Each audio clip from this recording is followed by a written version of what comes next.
Assalamu alaikum everyone. Let's start with our first lesson, heredity and evolution. So this heredity you have already studied in the 9th standard. Correct? In the lesson heredity and variation. So in this heredity it is the transmission of trait. It is the transmission of traits. Which traits? Physical or mental. Okay? Transmission of trait, physical or mental, from their parents to the offsprings, means from parents to their offsprings is only called as heredity. So heredity, it is the transmission of trait, physical or mental, from parents to their offsprings. Understood? Here many scientists were curious to know about this heredity process and to know about the mechanism by which these variations are occurred, and that variations are passed on from one generation to another. Okay, and this Gregor John Mendel, he is the first. Gregor John Mendel,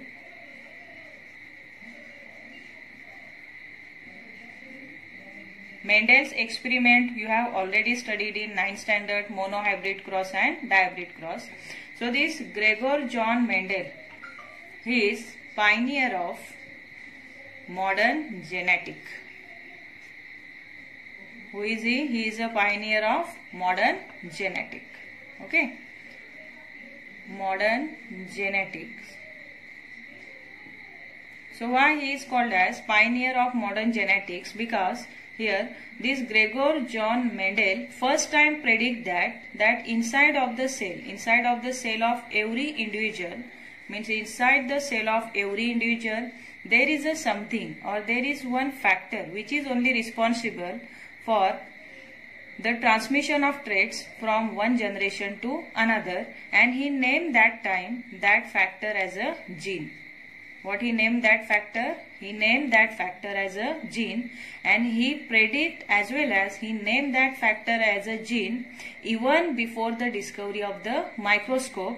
And that's why this Gregor John Mendel, because of his work, he is called as pioneer of the modern genetic. Okay, so who is the pioneer of modern genetics? He is Gregor John Mendel. And why he is called as pioneer of modern genetics? Because very first time, means first time he only predict that there is something inside of cell of every individual, and that factor which is present inside of the cell is only responsible for the transmission of trait from one generation to another, and that time he named that factor as a gene even before the discovery of microscope. Understood? Then see next one. In 1901, what happened? One of the mutational theory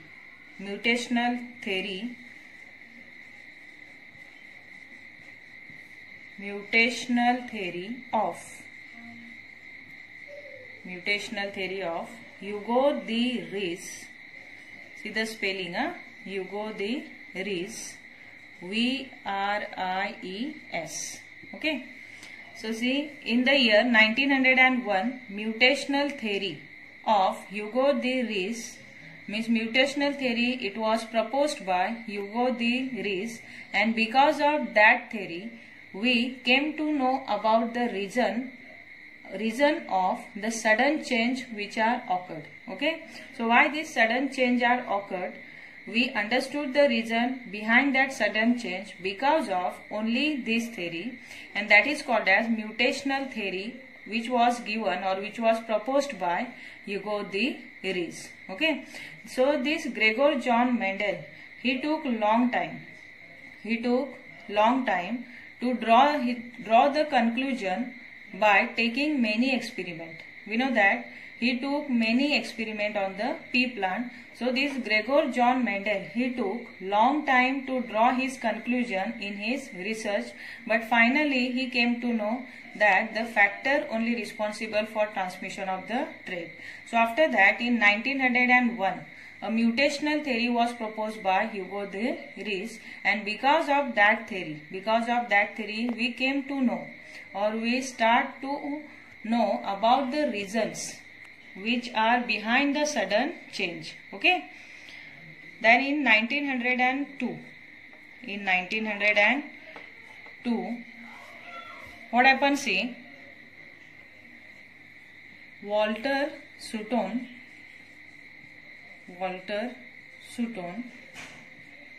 he first time observed a paired chromosomes inside the cells of grasshopper. Paired chromosomes. We know that chromosomes are always present in a pair, and it was first time observed. It was first time noticed by whom?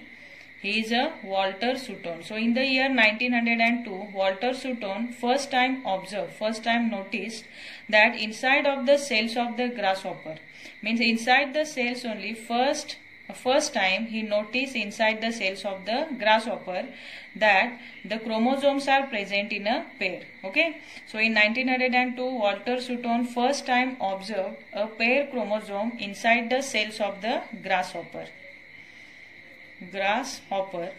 and before him it was not observed by anyone, means before him it was not observed by any scientist. So he is only the first who first time observed that the chromosomes are present in a pair, and he observed that pair chromosome inside of the grasshopper, and it was happened in the year 1902. Okay. In the year 1944, a trio of scientists.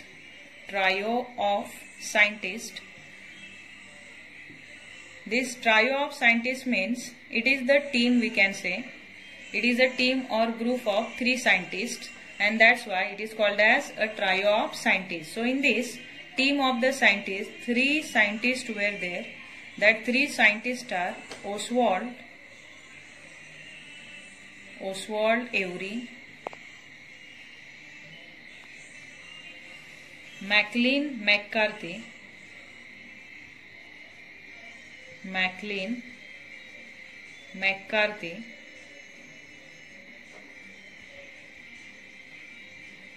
and Colin MacLeod. Next is Colin MacLeod. Okay. So in this team, see, trios of the scientists, 3 scientists were worked together. That scientists' names are Oswald Avery, Maclean McCarthy, and the third one is Colin MacLeod. So these 3 scientists together, what they proved there? They proved that except viruses, every individual has DNA as a genetical material. Means DNA, it is the genetical material for every individual except viruses, and it was proved by trios of the scientists in the year 1944. So with that scientists are Oswald Avery, Maclean McCarthy, and Colin MacLeod. Okay. In the year 1961, here 2 French geneticists,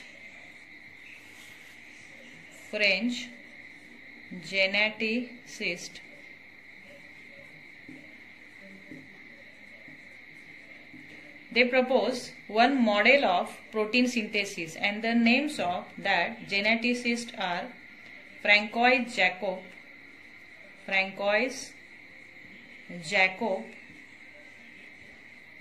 and Jacques Monod. Okay, Jacques Monod it is corrected. Huh?